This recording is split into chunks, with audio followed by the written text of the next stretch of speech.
자, 신용분석사 문제 출제 경향 분석을 한번 진행해 보도록 하겠습니다. 자, 요번에 이제 막, 끝난 51회, 10월 16일 날 진행했었던 그 문제 출제 경향을 한번 같이 알아보도록 할게요. 자, 뭐 일단 기본적인 내용들 먼저 잠깐 말씀드리면은 시험에 대한 이제 안내, 자격 시험 어떻게 되는지. 자, 크게 저희 1부, 2부로 구성되어 있는 건 다 아실 거고요. 자, 1부에서 이제 회계학 1부, 이제 기업 회계 기준. 100점, 가장 비중이 크고요. 요거는 사실 이 가장 기본에 대한 내용들이기 때문에 요 내용들 모르면 결국 이 뒤에는 다 의미가 없는 거죠. 어떻게 보면은 가장 기본이 되는 부분들이고 점수가 상당히 높고요. 비중이 좀 높은 부분으로 봐주시면 될 것 같고요.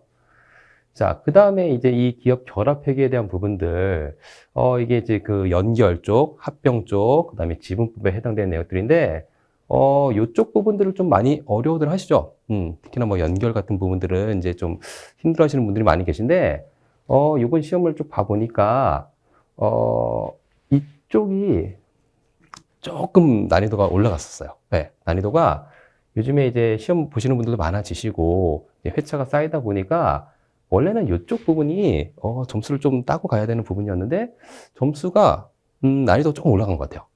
근데 상대적으로 이쪽 부분이, 그리고 뒤에서 이제 말씀드릴 특수회계 쪽, 이쪽 부분이 오히려 좀 더 쉬운 느낌상으로는. 그러니까 이제, 시험이 계속 되다 보면은 결국 난이도는 올라갈 수밖에 없습니다. 올라갈 수밖에 없는데, 예전에는 사람들이 여기서 점수 따려고 했었죠. 이쪽에서 점수 많이 따려고 했었었고, 그리고 이쪽은 조금은 여기서 이제 커버하고, 여기서 이제 꽈락을 면하는 식으로, 이런 식으로 하시는 분들도 계셨어요. 근데, 난이도가 올라가면은 결국 이런 부분들이 올라가요. 네. 기존에 우리가 좀 쉽다라고 생각했던 부분들이 점수가 이제, 여기들도 통계를 내볼 거 아닙니까? 그러면은, 사람들이 이쪽에서 이제 점수를 좀 따가네? 그러면 이제 이쪽 부분이 난이도가 올라가는 거죠. 그러니까 오히려 상대적으로 이쪽이 더 쉬워 보이는 느낌이 들더라고요. 그래서, 많이 어려워들 하시는데, 선입관이에요, 선입관. 선입관이고, 이쪽 부분 충분히 점수 딸 수 있어요. 충분히 점수 딸 수 있는 부분들이고요. 요거 다 챙겨 가실 필요가 있을 것 같아요. 그래서 결합회계, 연결, 합병, 지분법, 그쪽에 대한 내용들이고요. 그 다음에 특수회계 쪽, 요것도 많이 어려워들 하시는데, 어렵지 않아요. 어렵지 않아요. 이쪽이 리스라든지, 법인세에 대한 부분들, 그 다음에 건설업 회계, 이런 부분들이 있는데, 점수 딸 수 있습니다. 충분히 딸 수 있어요. 그래서 그런 부분들로 1부가 구성되어 있죠. 자, 그 다음에 이제 2부, 1과목에 이제 첫 번째 나오는 게 재무 분석, 비율 분석에 대한 부분들이고요. 이 비율 분석, 일단 점수는 70점 나와 있는데, 비율 분석 이쪽을 꼭 챙겨 가셔야죠. 꼭 챙겨 가셔야 되고, 왜냐면은 이쪽에 대한 내역들이 결국 종합 사례 쪽. 여기에 다 나오거든요. 그러니까 이게 점수가 70점이네? 이거 물론 이제 그래도 낮은 점수는 아니지만, 70점인데, 요거는 사실 표면적인 거고, 여기에 상당 부분이 이 비율 분석에 해당되는 내용이죠. 그래서 이쪽 부분 무조건 챙겨 가셔야 되는 부분이고요. 그 다음에 현금 흐름 분석. 이쪽도 80점 정도로 구성되어 있고요. 여기도 또 많이 힘들어 하시는데, 괜찮았던 것 같아요. 괜찮았던 것 같아요, 이번에는. 그 다음에 이 시장 환경 분석. 이쪽이 사실 답이 없죠. 이쪽이 답이 없고, 비중 낮아요. 비중 낮고, 광범위하잖아요, 이쪽이. 이쪽이 굳이 따지면은 이제 경제학, 경영학 쪽에 관련된 그런 내역들인데, 이쪽은 한도 끝도 없어요, 사실은. 이게 계속 이론도 나오잖아요. 이론도 계속 나오고, 경영학 같은 경우에 특히나 더 그럴 수 있고, 양이 상당히 많거든요. 그래서 저희 교재도 사실 이런 부분들 이제 많이 추려가지고 핵심적인 부분들을 해놨었지만, 그것도 사실 어떻게 보면은 전체 내용을 다 다루는 건 아니에요. 이제 중요한 것들 위주로 챙겨가야 되는 건데, 이거는 하면 한도 끝도 없고요. 그렇다고 포기하면 또 꽈락 나오면 안 되니까. 그래서 이쪽 부분은 약간 뒤에서 이제 전략을 말씀드리겠지만, 좀 선택과 집중을 좀 해주실 필요 있고, 결국 맞출 수 있는 부분 맞추면 돼요. 여기서 고득점을 하겠다라기보다는 차라리 요런 쪽 신경을 더 쓰셔야 돼요. 현금 흐름도 충분히 점수 딸 수 있어요. 충분히 딸 수 있고요. 그래서 이런 부분으로 2부의 1과목 구성되어 있고요. 그 다음에 종합신용평가.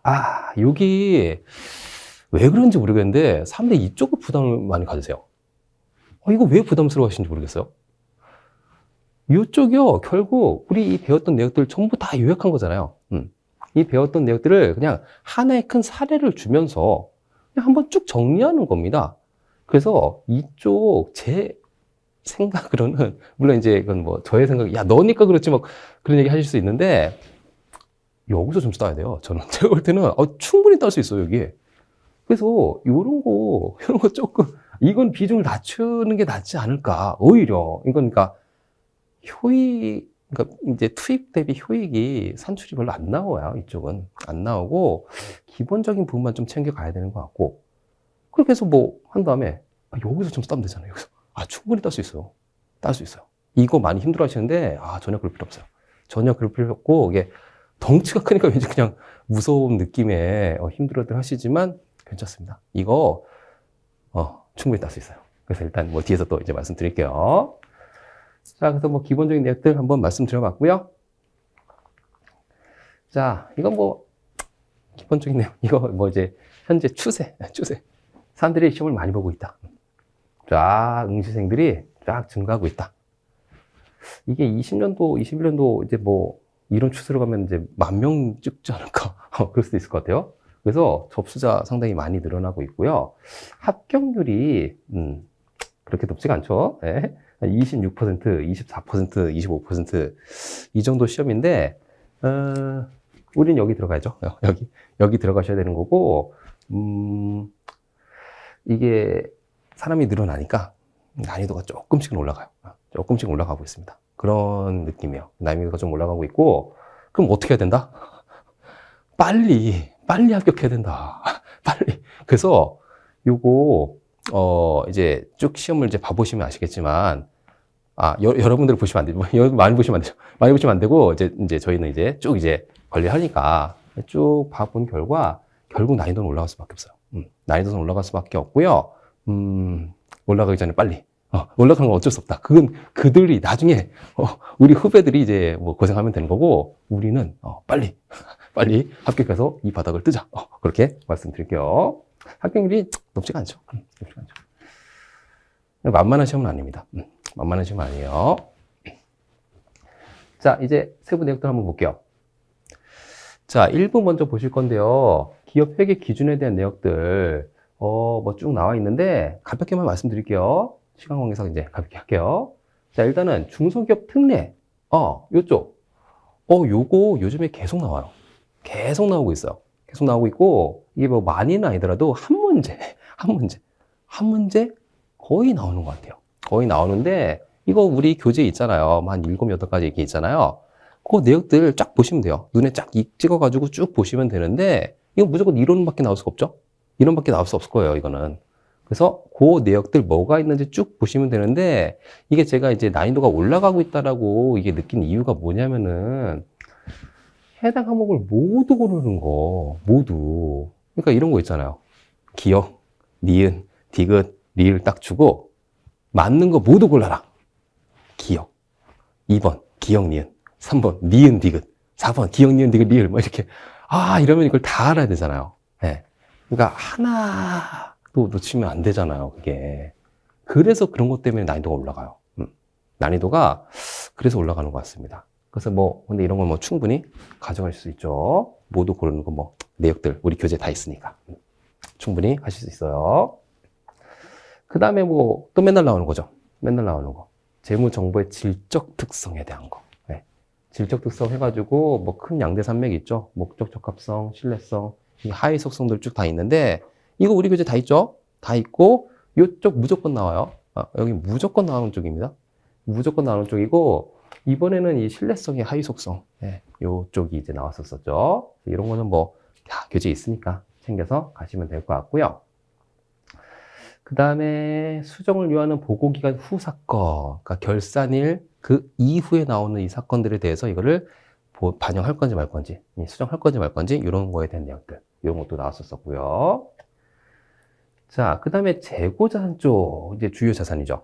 주요 자산인데, 이 재고 자산에 대해서 그 인플레이션 가정했었을 때 해당되는 각각 단가 결정 방법 있죠? 선의선출법, 후의선출법, 뭐 총평균법, 이동평균법, 이런 각각의 방법별로 뭐 재고가 누가 크네, 이익이 누가 크네, 뭐 이런 거 있잖아요. 이거 강조 계속 드렸었던 거죠.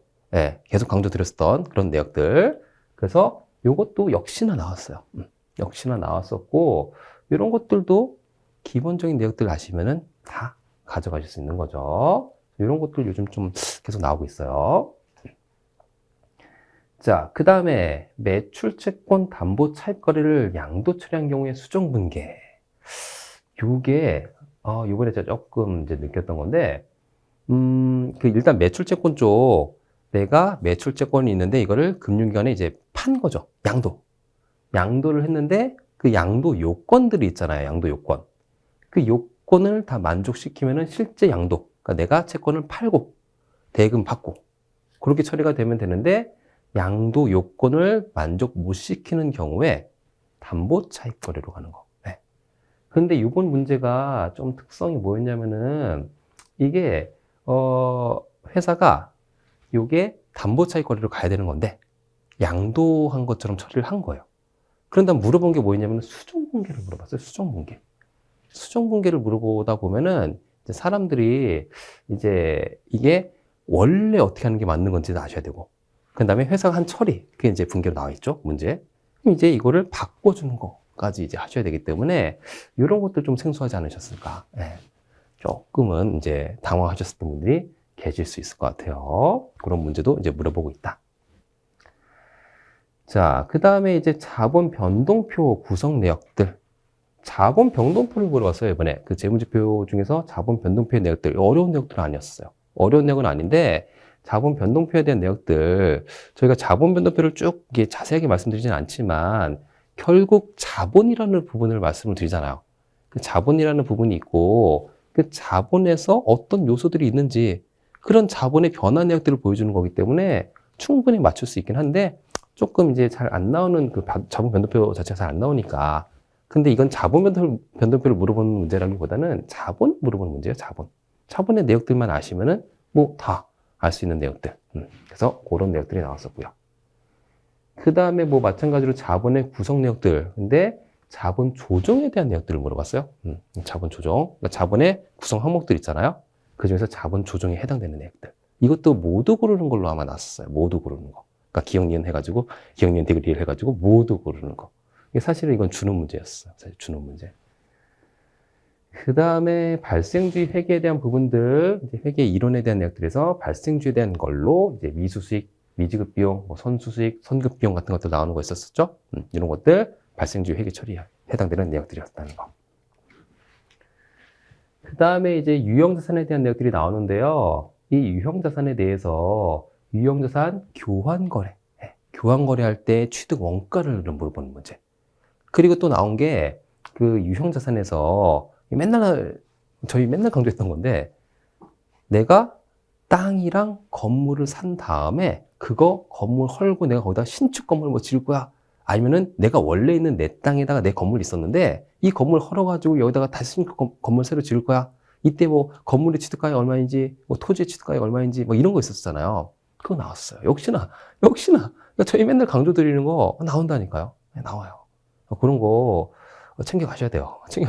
그러니까 그런 거 틀리면은 이제 답 없어요. 네. 그런 거 틀리면은 다음에 또 저를 만나시면 돼요. 그런 것들 맨날 저희 강조드리는 거 챙겨가셔야 된다. 그 다음에 뭐 자산 부채 측정 요소 같은 것들 계정 과목 주면서 이게 어떤 요소인지 어떤 뭐 역사적 원가를 하는 건지 뭐 현행 원가를 하는 건지 이런 내용들이 나왔었고요. 그 다음에 뭐 자본 쪽에서 자본이 뭐 불변하는 항목 같은 것들 뭐 주식 발행했었을 때 뭐 어떻게 되는지 뭐 자본 금융이 어떻게 되는지 뭐 그런 것들. 그 다음에 뭐 채권 채무 조정에 대한 뭐 이런 문제들 나왔었고요. 그 다음에 오류 수정, 회계 변경과 오류 수정 이런 거에 대한 이론 내역들 나오고, 이 오류 수정에 대한 내역들이 이제 아까도 잠깐 말씀드렸지만 회사가 잘못된 분계 넣어놓고 그거 바꿔라 이런 문제로도 이제 응용돼 가지고 이제 들어가더라고요. 그래서 이런 부분들 다 나왔었던 내역들이니까 생각해 보시면 될 것 같고요. 그 다음에 사채 쪽에서 전환사채랑 신주인수급의 사채, 이거의 이론 내역들이 나왔어요. 이론 내역들. 이 전환사채랑 신주인수급의 사채, 이거는 만약에 이게 저희가 조금 중요도는 조금 저희는 이제 낮다라고 보는데, 이게 왜냐면은 이게 어렵거든요. 어려운데 계산 문제가 나오면 이거 사실상 쉽지 않아요. 계산 문제 나오면은 이거 이제 선택을 하셔야 돼요. 아, 나는 무조건 나 100점 맞아야 돼. 나 이 시험 100점 맞아야 돼. 그런 분들은 챙겨가는 건데, 그렇지 않으면은 사실 전략적으로 생각하셔야 됩니다. 전략적으로. 왜냐면 그거 어려울 거거든요. 어렵고 시간 많이 걸리거든요. 그래서 그런 문제가 나오면은 계산 문제는 안 나올 거라 예상을 하는데, 나오면은 사실상은 좀 쉽지 않은 문제가 될 거고요. 그리고 이론은 충분히 챙겨갈 수 있는 그런 부분이에요. 이론 충분히 나올 수 있어요. 이론은. 다음 수익 인식 시기에 대한 이론 문제 나왔었고요. 자, 그 다음에 무형자산 쪽에 이제 계산 문제가 나왔었고, 연구비와 개발비, 단기 비용 처리되는 금액 같은 거 얼마가 되는지 이런 문제 나왔었던 거고요. 다음 뭐 재고자산에 대한 매입 금액 얼마가 되는지, 뭐 재고의 이제 취득 원가 이런 부분들. 다음 뭐 또 맨날 나오는 거죠. 유가증권에 대해서 단기 매매증권, 매도 가능 증권에 대한 뭐 처분, 평가 이런 부분들 맨날 나오는 부분들이죠. 그 다음에 계산 문제에서 매출채권 쪽, 요게 매출채권의 변화 내역을 줬어요. 그러니까 X1년도, X2년도 해가지고 변화 내역들 주고, 충당금 변화 내역들 주고, 거래 몇 개 주고, 그런 다음에 이거 바탕으로 마지막에 상각비 같은 것들이 얼마냐, 매출액 얼마가 되냐, 이런 거 물어보는 문제가 나왔거든요. 조금 어렵지 않으셨을까? 이거 기본 탄탄하신 분들은 뭐 충분히 쭉쭉 띡띡띡띡띡 해서 하면 되는 거긴 한데, 약간 조금 기본이 약간 부족하신 분들은 좀 어렵지 않았었을까? 그런 문제였었습니다. 그러니까 이런 문제는 어떻게 해야 돼요? 이런 문제, 이 덩이도 컸거든요. 딱 보고, 이거 내 수준을 알았잖아. 일단 나의 상황을 알아야 되잖아. 일단 내 자신 잘 알겠죠, 제가 이제. 딱 보고, 야, 만만치 않겠는데? 일단 넘어가요. 일단 넘어가야 돼요. 그러니까 이게 무조건 덤비고 보시는 분들 계신데, 그러면 안 돼요. 우리 일단은 시험장 가셨으면은, 딴 거 다 무시하시고 합격만 생각하셔야 되는 거고, 딱 보고, 이 문제 조금 만만치 않은데, 일단 넘어가는 거예요. 넘어가고, 그런 다음에 다시 돌아와서 보는 거지, 이거 막 덤볐다가 한번 꼬이잖아요? 막 계산했는데, 딱 했는데 답이 없어. 막 당황하는 거죠. 그러면서, 뭐가 잘못됐지? 막 하다 보면 막 시간 5분, 6분 이렇게 간다니까요? 그러면 이거 뒤도 다 꼬여요.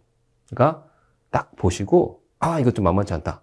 그런 거 판단하는 게 실력이라고 볼 수도 있어요. 어떻게 보면은. 만만치 않다? 넘어가는 겁니다. 넘어가는 거예요. 나중에 다시 오는 겁니다. 이런 거. 좀 어렵게 나왔었어요. 어렵게 나왔었고, 채권 채무 조정에 대한 것들 할 때 이제 출자 전환했었을 때 회계 처리가 어떻게 되는지 이런 것도 물어보는 문제가 나왔었죠. 그 다음에 이제 수익 인식에 대한 부분들 뭐 맨날 나오는 것들이고요. 그 다음에 퇴직급여에 대한 부분들이 계산 문제로 나왔어요. 계산 문제로 나왔었고, 퇴직급여 충당부채가 나오고, 그 다음에 운용자산 나오고, X1년도, X2년도, 그 다음에 그런 것들을 이용해가지고, 단기 이제 퇴직급여 금액 얼마가 되는지, 이것도 쉽지 않으셨을 수 있어요. 이게 그 개념을 아시면은 충분히 뭐 접근을 할 수 있긴 한데, 개념이 약하신 분들은 조금 당황하지 않았었을까? 조금 난이도가 있게 나왔다고 생각이 듭니다. 그 다음에 유형자산의 계산 문제도 요거가 좀 평이하게 주면 좋았었는데, 정부 보조금이 있었던. 그러니까 정부 보조금이라고 하는 것들은 결국에 내가 해당되는 유형자산 취득하면서 나라에서 뭔가 보조받은 거잖아요. 그거는 어떻게 보면 내 돈이 나간 게 아니잖아요. 그래서 해당되는 유형자산에 차감하는 형식으로 보여주게 되거든요. 근데 그게 상각할 때 반영이 돼요. 감가상각할 때. 그래서 그 내역들을 다 아셔야 돼요. 다 아셔야 되는 거고, 어려웠을 거예요. 이거 어려웠을 겁니다. 이게 익숙하지 않거든요. 우리 일반적인 상각에 대한 내용이 아니었다 보니까 조금 어려웠었고, 이런 문제 마찬가지로 일단 넘어가는 문제였다. 넘어가고, 시간 남으시면 덤비는 문제였었죠. 자, 그 다음에 뭐 회계 병유와 오류 수정 계산 문제도 나왔었습니다. 자, 그래서 뭐 전반적으로 일부에 대한 내역들, 조금 난이도가 있었어요. 제가 볼 때는 조금 난이도가 있었었고, 그쪽 부분에서 조금 점수, 고득점은 쉽지 않을 수도 있었을 것 같아요. 고득점은 좀 쉽지 않을 수도 있는데, 그런 부분들을 이제 나머지에서 또 커버를 해주셔야 되는 거죠. 그러니까 문제가 점점 난이도가 올라간다. 올라간다. 자, 그 다음에 이제 회계학 2부. 결합회계.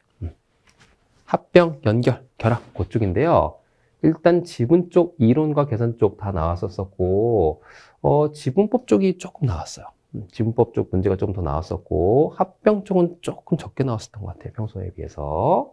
그래서 기본적인 내용들입니다. 근데 내용이 어렵진 않았었어요. 어렵진 않았었고, 뭐 지분법 쪽도 뭐 전반적인 말 문제, 그다음에 지분법 손익 같은 것들, 뭐 당연히 영어권 있는 케이스가 나오죠. 거의 다. 이제는 이제 영어권 없는 케이스는 안 나오지 않을까. 이제 너무 쉽거든요. 너무 쉬우니까. 자, 그 다음에 합병 쪽도 뭐 마찬가지로 계산 문제 조금 있었고요. 그 다음에 이제 연결 쪽이 역시 메인이죠. 연결 쪽. 연결 쪽에 대해서, 지비력 획득 시점에서 연결 재무제표에 대한 내용들, 그리고 뭐 그 다음에 뭐 이제 쭉 나오면서, 이건 이제 이론 쪽도 마찬가지고 계산 쪽도 마찬가지인데, 계산하면 맨날 물어보는 거 있잖아요. 뭐 연결 자산이 어떻게 되는지, 뭐 연결 당기 순이익이 어떻게 되는지, 뭐 비집의 지분 계산하는 거. 맨날 나오는 거. 그리고 내부 거래가 또 있었어요. 내부 거래가 있는 경우에 어떻게 되는지. 그러니까 이런 거 내부 거래 있는 건 원래 어려운 겁니다. 원래 어려운 거고 이런 부분들도 이번에 또 이제 나오더라고요. 그래서 사실 이 연결 쪽 기본 개념 아시면 돼요. 이 기본 개념 대신 아시면 되는 거고 이런 건 원래 어려운 거예요. 원래 어려운 거고 이쪽에서 뭐 고득점 하겠다? 그런 생각은 뭐 원래 다들 안 하시는데 생각보다는 괜찮았다. 생각보다는 뭐, 괜찮지 않았을까. 저는 일단 그렇게 생각하는데, 또 그럼 막 이제 욕하시겠죠. 뭐가 어렵더만. 그러시는데, 조금 준비하시면 충분히 대응하실 수 있어요. 충분히 대응하실 수 있습니다. 자, 그런 부분들로 구성되어 있었고요. 그 다음에 특수회계. 특수회계는 어려운 쪽이 아니다. 이게 낯설어서 그런 거지, 어려운 부분이 아니다, 사실.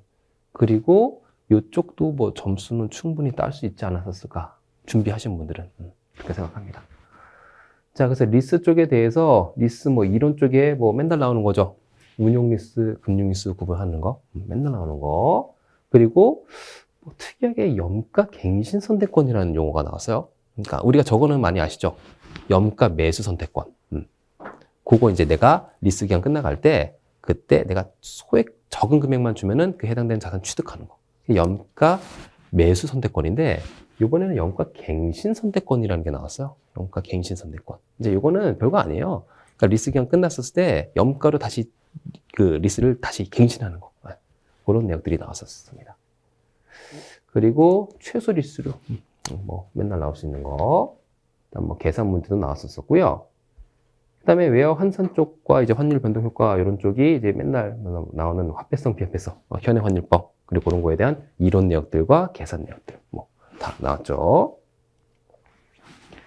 자, 그다음에 법인세 회계에 대한 부분인데요. 법인세 회계에 이것도 뭐 영구적 차이와 일시적 차이에 대한 그 기본 개념들 당연히 아셔야 되는 거고, 그다음에 계산에 대한 문제들 뭐 쭉 다 나왔었는데 이거 전형적이에요. 전형적인 부분들입니다. 그래서 난이도가 괜찮다니까요. 제가 볼 때는 이거 괜찮아요. 할 수 있습니다. 그리고 법인세 회계 계산 문제 뭐 그런 것들. 요번에 좀 2월 결손금 요거 관련해서 좀 많이 물어봤어요. 2월 결손금. 2월 결손금도 똑같이 그냥 이연법인세 자산 쪽고 해당되는 내역들로 생각하시면 되죠. 그 다음에 건설형 공사계약이 이제 나왔는데 이론에 대한 내역들 뭐 진행률 맨날 물어보는 것들 여기에 포함되네 안 되네 진행률 어떻게 되는지 뭐 그런 것들 물어보는 것들 나왔었고요. 그 다음에 건설형 공사계약에서 계산 문제가 이번에 일단 공사 손익, 공사 이익이죠. 그거 물어보는 이제 손익 물어보는 데가 나왔는데 이게 예측치가 바뀐 케이스. 그러니까 전체적으로는 공사 이익이었어요. 전체적으로 공사 이익이 나는 건데 문제는 뭐냐면은 예상치가 바뀌었어요. 그러니까 원래 우리 X1년도에 단기 발생된 원가 있고 예상 원가 있고 이제 이걸로 진영률 뽑고 X2년도에 또 발생된 원가 얼마 있고 예상되는 원가 얼마 있고 그래서 진행률 뽑고 이렇게 하는데 예상치가 갑자기 확 올라가는 거예요. 확 올라가. 그래서 이게 전체적으로는 공사 이익 케이스였어요. 전체적으로는 공사 이익 케이스였는데 X2년도에 그러니까 전년도에 이익을 너무 많이 잡았어. 그래서 올해는 그 이익을 오히려 빼야 되는, 그래서 손실나는 케이스처럼 보이는 거. 보이는 게 그런 거죠. 그래서 이것도 당황하실 수는 있었을 것 같아요. 이거 보고, 가르쳐준 대로 계산했는데? 이게 분명히 이 케이스인데 이게 왜 손실 나는 것처럼 보이지? 라고 생각할 수가 있는데, 예상치가 바뀌면은 그 뒤에, 그러니까 이게 누적으로 간다고 했었잖아요. 예, 기억하실지 모르겠는데, 누적으로 가는 거거든요. 계속 누적으로. 누적으로 가는 건데, 전년도에 이익을 예상할 때는, 예를 들어서 원가가 한 30만 원밖에 발생 안 될 걸로 예상했는데, 갑자기 원가가 그 다음 년도 가니까, 한 40만 원 발생되겠네? 예상치가 변경되면 이익 단위 조정이 생기거든요. 근데 전년도에는 30만 원 발생할 걸 예상해가지고 이익을 잡아놨는데, 봤더니 그렇게 하니까, 요번에 연도 봤더니, 전년도 이익을 너무 많이 잡은 거예요. 그럼 이익을 이제 어떻게 보면 이번 기회에 빼는 것처럼 보이는 그런 현상이 나올 수가 있거든요. 그래서 이거는 좀 당황할 수는 있었을 것 같아요. 근데 이제 기본 개념 아시고, 나에 대한 믿음이 있었으면은 쭉 밀고 갔었으면 충분히 맞출 수 했었겠죠. 그래서 조금 생소할 수는 있었을 것 같다. 약간, 저희 교재 있어요, 근데. 그런 비슷한 내용들이 있거든요. 근데 이제 좀 낯서니까 조금 어렵게 느끼는 분들도 계셨을 것 같긴 합니다. 자, 그래서 일단 회계학 1부, 2부 이렇게 해가지고 일단 1교시에 대한 내용들, 내용들 이제 말씀드려봤어요.